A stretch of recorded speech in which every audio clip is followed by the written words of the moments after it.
This is a Murakami Minute, presented by the Drunken Pen Writing Podcast.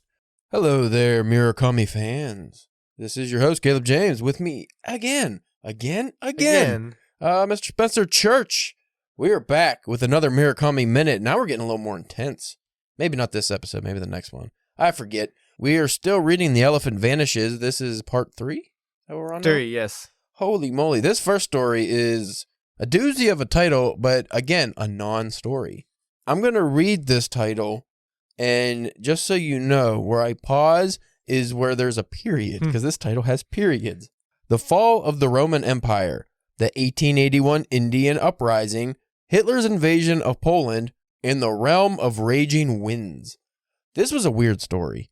Essentially what it was a guy's diary entries, but it wasn't written like diary entries. But each one of his entries was one of these individual titles of this giant title. So one entry was just, the fall of the Roman Empire. What did you think of this story? This story and the next story, Did not care for so much? not really. Me neither. But again, they're really non-stories. Yeah, this one was another Alfred Birnbaum, if that was his name, translation, which again, because the other stories we read that we'll cover in the next episode, I really like those ones, and those were by J. Rubin. Yeah. So I'm just wondering if this seems to be a trend of Alfred. But I looked it up, and a couple of the books that Alfred Birnbaum translated, I really liked. I think he did a Wild Sheep Chase and some other ones. I just think Alfred's getting stuck with the shit Weird stories this time. It does seem like he's getting stuck with the shit stories here. Or the more creative stories, maybe. Or unique. Unique? Unique could be the word. Unique could be the word. Again,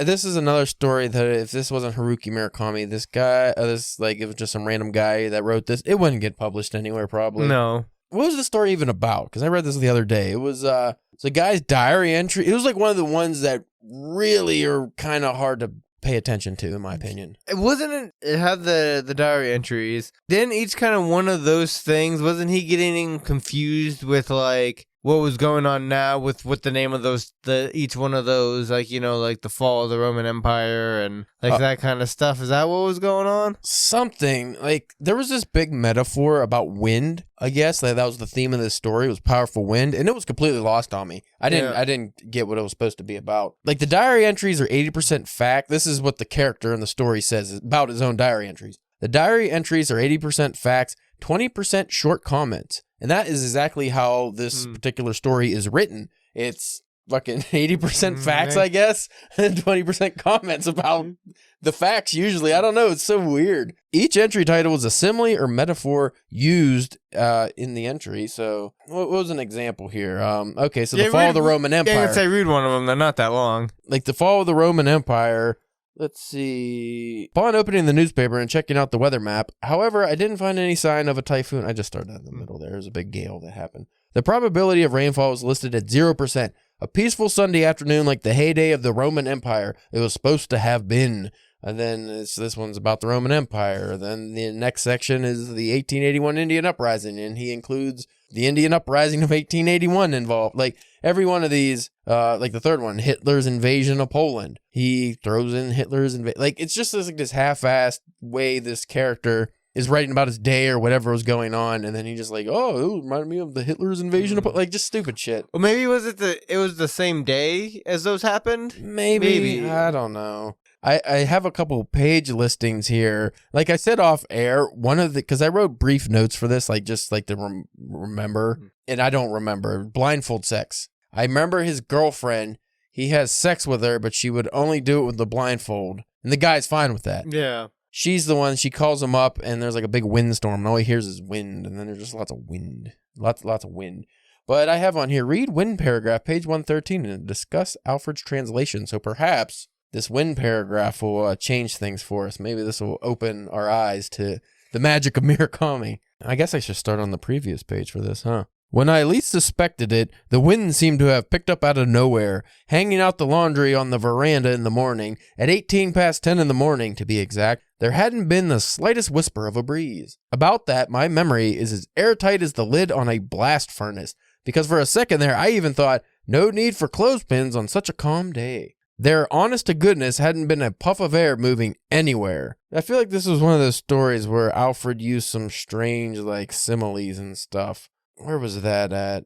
Yeah, here, this next paragraph. So this is where I was just like, I don't know. Did Haruki Murakami write this, or is this just how it was translated? Swiftly gathering up the laundry, I then went around shutting all the windows in the apartment. Once the windows were closed, I could hardly hear the wind at all. Outside, in the absence of... That's a weird phrasing.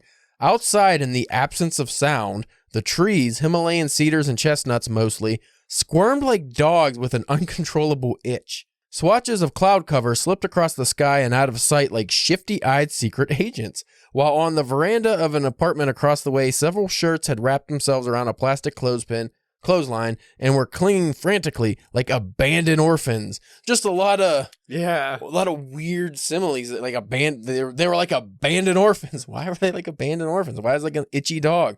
This whole story. I did like the itchy dog one though. It's just weird. Like I said, this was 5 pages, 6 pages, but it was riddled with that kind of stuff. At least it was original. It was original. I'd be a fool not to read this next part because I just have Overbleached Underwear, page 115. So I'm going to go check what happened on 115. I think it was another weird phrasing, I thought. I couldn't say a word. I just stood there with the receiver to my ear, hard and fast. I had the thing practically glued to my ear.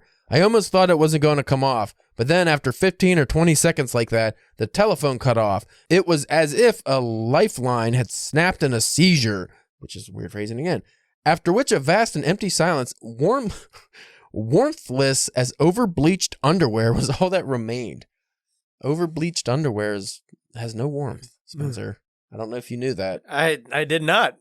And the last one, which I think you'll like, I just have highlighted anal sex, page 116. So let's see what that brings us. But by the way, folks, in future editions, I do have better notes. This was like I said, I was not invested in this story because it's not a story. It doesn't have an ending. It's just like random diary entries, but not written in the form of diary entries. I'm gonna say you've read most of the story already. Yeah. Oh, this again, another really fucking weird simile. Every so often, things would strafe past the window. A white sheet flying east to west like some sorcerer brewing an elixir of roots and herbs. A long, flimsy tin sign arching its sickly spine like an anal sex enthusiast. What does that mean? Or you just like arching your sickly spine like an anal sex enthusiast? I don't like you doing that over there. You guys can't see what he's doing, but it's gross. Imagine like a cat in mid stretch kind of thing. Your spine is all arched in mid coitus. I didn't really care for that story. What I think happened with all the similes and the weird metaphors and stuff is because it's supposed to be the character writing that. So maybe that's just how the character writes. And Haruki Murakami was just trying to be over the top of that stuff on purpose. But like I said, not a story, not a fan. Next up, we have, this one was really interesting, but I still can't say I was a big fan of it. Lederhosen. It was another shorter one, wasn't it? I think this one was a little longer, but yeah, I don't think it was too long. It's the one after this was the longer one. Yeah, the one we'll end on. By the way, folks, I don't know how this is going to sound on the final product, but we got new microphones, so we're having kind of an adjustment here. Yes, first of episode with new mics. So I should have opened with this. There might be a lot of knob touching the next couple episodes to get the levels right, but I think we got it okay. But it looks okay on the screen. But after that, we'll work on trying to get the microphones ready. Yeah. After all the knob touching. All the knob touching, we'll work on the microphones. I only have one note for Lederhosen, and that is read page 126 and 127. So I guess that's what I have to do. That's in your notes. Oh, I only wanted to do this because of the German part. I should probably explain the story, huh? Yeah. Well, very simple story. It's a mother who... Is it her daughter telling the story, I think? Yeah, it's her daughter, a strange daughter telling the story. But what it is it's a mother who turns out not to really like her husband. But at the time, it seems like everything's fine. Her husband's like a big drunk, right? Pretty sure that's the story where the husband's like he's a big fucking pot-bellied drunk. I guess he's just like a loser. She wants to go on a trip to Germany, and either he doesn't want to or I think he can't. Yeah. What the story is, though, it's the daughter telling a friend of a friend this story. Yeah, it was like one of those weird things where it's just telling like a random person the story. We don't know like any of the characters' names again. You never do in most of these. And when there is a character name, it's a reoccurring character name, which we'll talk about in the next episode. The main thing is this mother, who seemingly is happy with her life, goes to Germany, and her husband wants her to get a souvenir of lederhosen. Yeah. She goes to this small village, goes way out of the way. First to be the best lederhosen. Lederhosen. Lederhosen. Lederhosen in all of the world. Oh. I thought you'd be really good at German, Spencer. Yeah. You seem like a guy that would just like blah, blah, blah, blah.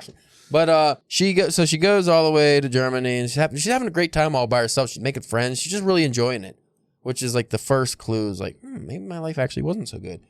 Then she gets lederhosen, and these people have a very strict policy, which I thought was hilarious. Yeah. Where you cannot buy the lederhosen unless you're trying it on there, because they want it to fit perfectly for the person that's wearing it. So they make her go get some guy in the street that matches her. Well, they don't make her. She makes them. Like, hey, I'll make you a deal. I'm never going to come to Germany again. I have to do this. I have to get these lederhosen. So she finally gets them to let her get a guy from the street that matches her husband's, body type and everything. He doesn't speak any English. She just brings him in. He's like, come, follow me. And she's a probably angry Japanese woman. So she takes him in. They try the lederhosen on. This guy's having a good time. And then at that moment, she realizes, wait, I hate my fucking husband. Why am I buying him lederhosen? And then essentially just leaves her family and becomes estranged from her daughter. And it's not a very happy story. But this part, I thought was enjoyable. So I'm going to read these whole pages because I'm going to do my best to sound stereotypical German because that's how it's written. Yeah. It's written in the German accent. Yeah. 2 old men worked in the shop. They spoke in a whisper as they took down measurements and scribbled them into a notebook. Behind a curtain divider was a large workspace. The monotone of sewing machines could be heard. By the way, just brief interaction here. A lot of these stories that we come into later, I feel you really do start to get not just the Murakami like weirdness and the themes, but the writing style really comes out. And I think that's because those are the J. Rubin translations. I'm just not sold on this Alfred Birnbaum guy. Like I said, Wild Sheep Taste was good, but from what I remember, wasn't my favorite. Was not my favorite. Also, Philip Gabriel, shout out to him because he also does translations of his books, and I think he might have some stories in here. I haven't looked yet, but he's a really good translator. And so it's just been Jay and Alfred so far, hasn't it? Yeah, they've been going back and forth. No, I think there's a couple in a row, but anyway. So the 2 old men are working on the whatever they're working on. Lederhosen. Lederhosen, I guess that's all they do there because it's a big deal in Germany. Well, this is just in German, so this is not gonna be good. Darf ich Hähnchen haben, madam? The large of the 2 old men addressed the mother.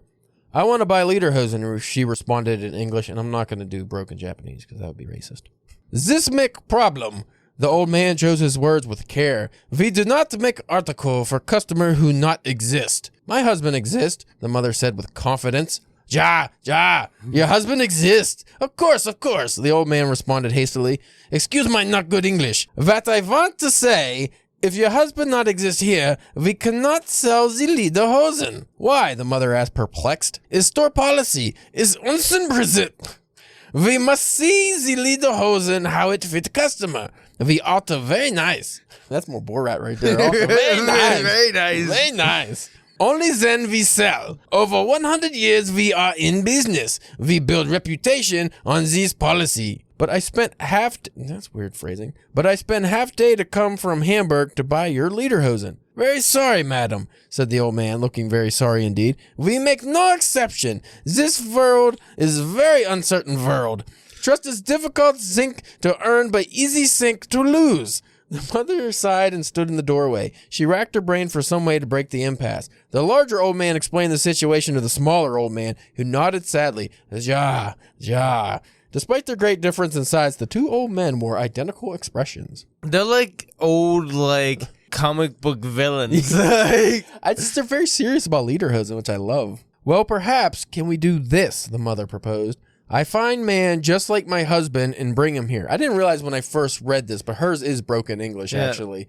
I did not know. When I first read it, I must have just threw in the missing words there. That man puts on lederhosen. You alter very nice. You sell lederhosen to me. The first, because in the story, she doesn't really speak like great English, but she does speak English. So when she's in Germany, she finds a bunch of Germans who can speak English. That's how they communicate, which I always thought would be weird. You get that'd be like me going to Mexico. And if I couldn't speak Spanish and they couldn't speak English, but we both could kind of speak Japanese, we would just to try to do that. So you both have broken accents. It's just funny. The first old man looked her in the face aghast. But madam, that is against the rule. That is against rule. Is not say man who tries the lederhosen on. Your husband. And we know this. We cannot do this. Pretend you do not know. You sell lederhosen to that man, and that man sell lederhosen to me. That way there is no shame to your policy. Please, I beg you, I may never come back to Germany. If I do not buy lederhosen now, I will never buy lederhosen.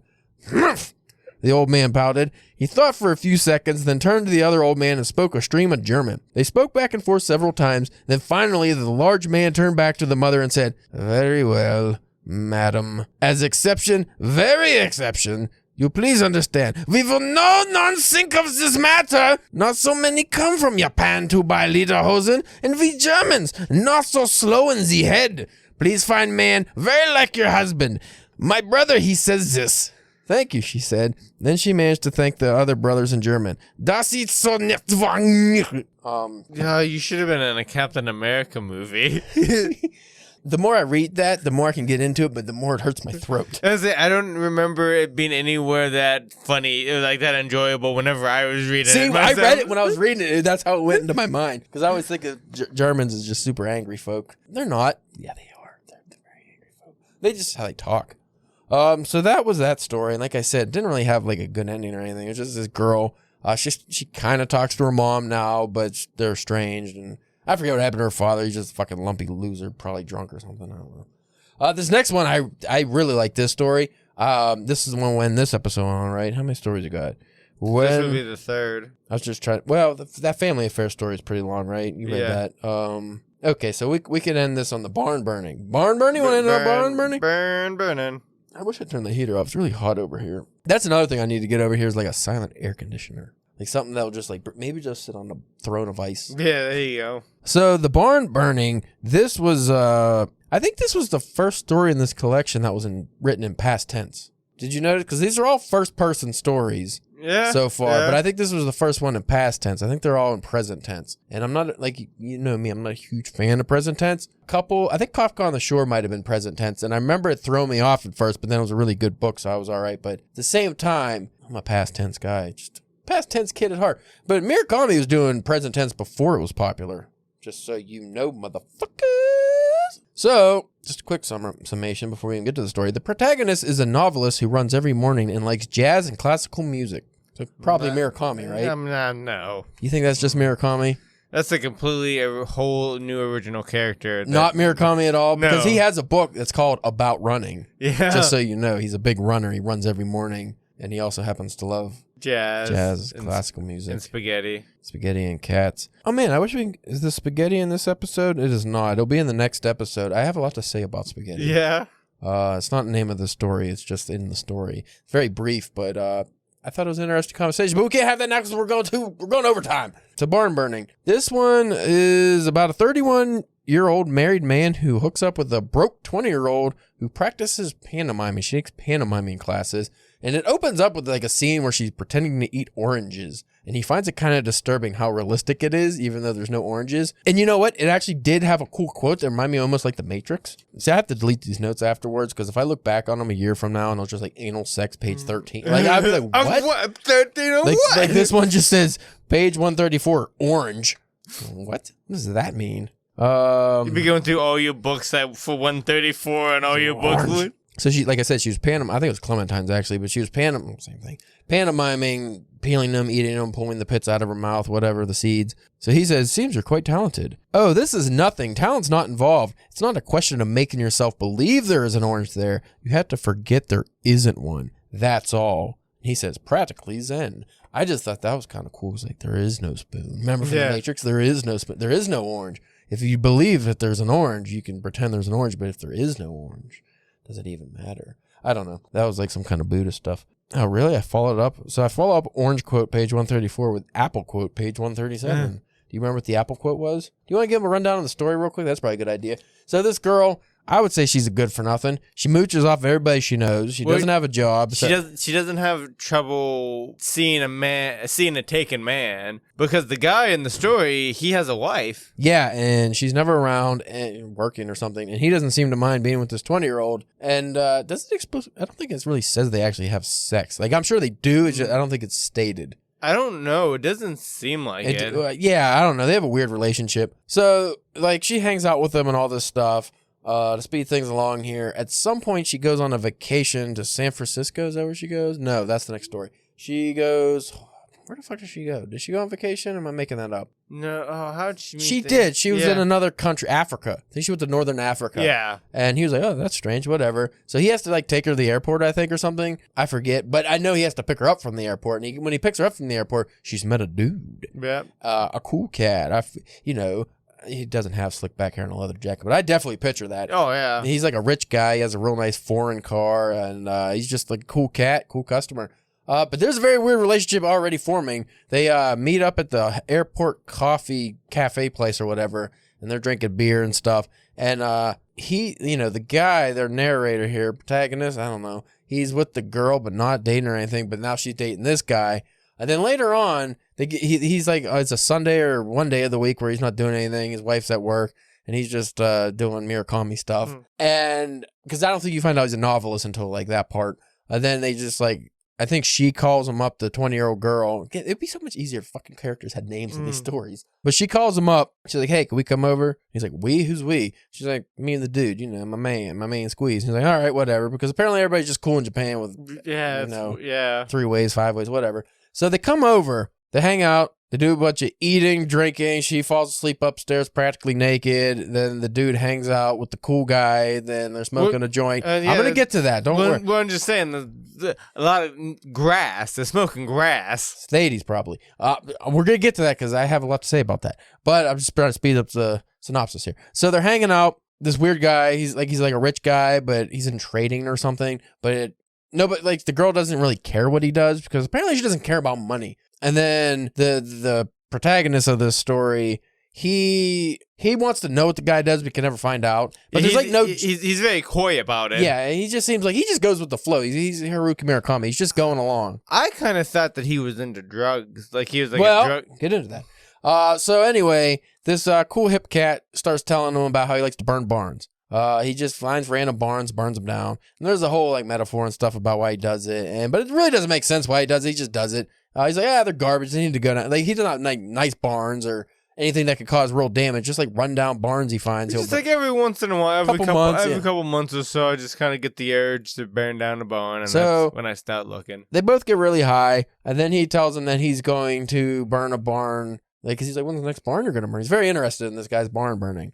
He's like, I don't know, probably sometime in the next, one close to here, the closest one to you sometime soon, because he scopes these barns out ahead of time. So our protagonist, he gets like a map and finds every barn in the fucking area, and he goes running every morning to scope out these barns. And he does this for like months and months till like December. It's like 4 months later, and he noticed no barns were ever burned down. He's like, very disappointed. Even one point thought about burning the barn down himself, and he's like, well, did that guy just implant the barn burning idea into my head so I would do it? Fuck, I'm not doing it. He meets this guy. He doesn't meet him. He sees his car in front of a cafe or a bar or something. I think a cafe. He goes in and just nonchalantly, oh, hey, funny running into you here. Starts talking to him again. Turns out the guy hasn't seen, neither of them heard from this girl. She's just like randomly moved or something, like very weird, even though she's the catalyst for these two even meeting.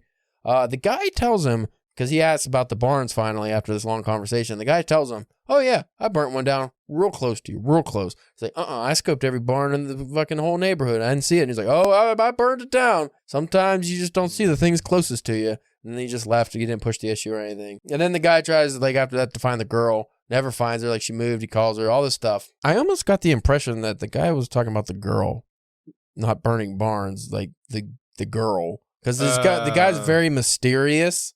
Like I said, you don't know what he exactly does or why he's rich, and he travels and does all this stuff. But it just the way that last scene with them played out, they didn't know where this girl went. Because he asked him, when did you burn this barn? He's like, I don't know, 10 days after I saw you. It's like, what? And then that's about the time both of them stopped talking to the girl. So I'm just thinking, he might have killed that girl. Maybe that's what he's talking about the whole time. Maybe, yeah. I didn't think about that. I was just thinking his... It didn't have a sinister tone to the story. That's what I thought of. I thought his trading he was like a drug dealer. Yeah, I kind of got that impression. Let's go into my notes. Okay, so going with the weed thing. So they both smoke, they rolled it very casually, like you said, grass. Yeah. They start smoking weed. Well, it's very rare I've ever seen any kind of marijuana use in Japanese fiction I've read or movies I've watched, because it's very taboo in Japan. Even now, weed is, I think, considered still like a hard drug. Like you can't. Yeah, I think you'd get in like big trouble. Like if you. I mean, they like, might eased up some since the pandemic, but it's still, it's like a thing. Because I even watched like things on TV or on like YouTube or something where they were interviewing Japanese people about just like, you know, how we use weed for medicinal purposes now, and a lot of countries do that and stuff. And then obviously the recreational thing. And even them, it's like, I don't know, could be harmful. Like almost all the random Japanese people were kind of, I don't know about that. They all kind of viewed it as hard. Like the younger people were like, yeah, maybe I could see that being useful. So having like weed in a story so prominently like this, I was very thrown off. Yeah. And because is this supposed to be a collection of newer stories, or these? No, like, this is all older stuff. So like, and so imagine that's why I kept saying grass, because that's what they said in the 80s. So just having that on top of it too, of like the time period of when he originally wrote it too, is probably even more.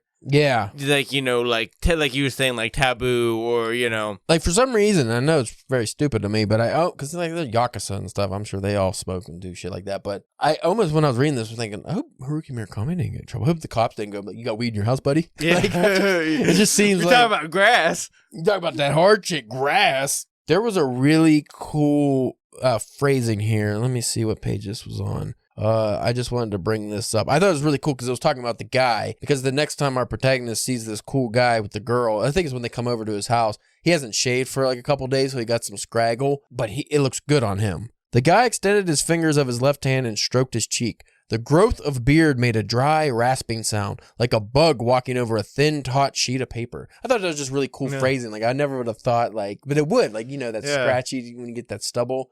I really like that. There's another line I liked in this story. What was your overall opinion on the story? I liked this story. Yeah, I thought it was a more human story compared to some of these, because it wasn't about obsession or weirdness, really. It was just like, you know, they smoked weed, drank some beer, and talked about crazy stuff. It was like an actual, kind of had like a beginning, a middle, and an end to it, kind of. It's the first, like, actual story out of this little section, you know, for this episode. Yeah. Definitely my favorite of this episode. Well, that seems to be the stories that actually a little bit, like, you know, 15, 20 pages seem to be the better stories in this collection so far. Where is this one? See, I wish I was a highlighter guy. Yeah. I don't like ruining my books, though. Even if they're crappy copies, I don't want to. Oh, this is when he goes to the cafe and sees the guy. He was talking about his car. It was parked in the lot of a cafe, looking less sparkling than when I saw it. The silver gray, a hint duller. Though maybe that was a mistaken impression on my part. I have the convenient tendency to rework my memories.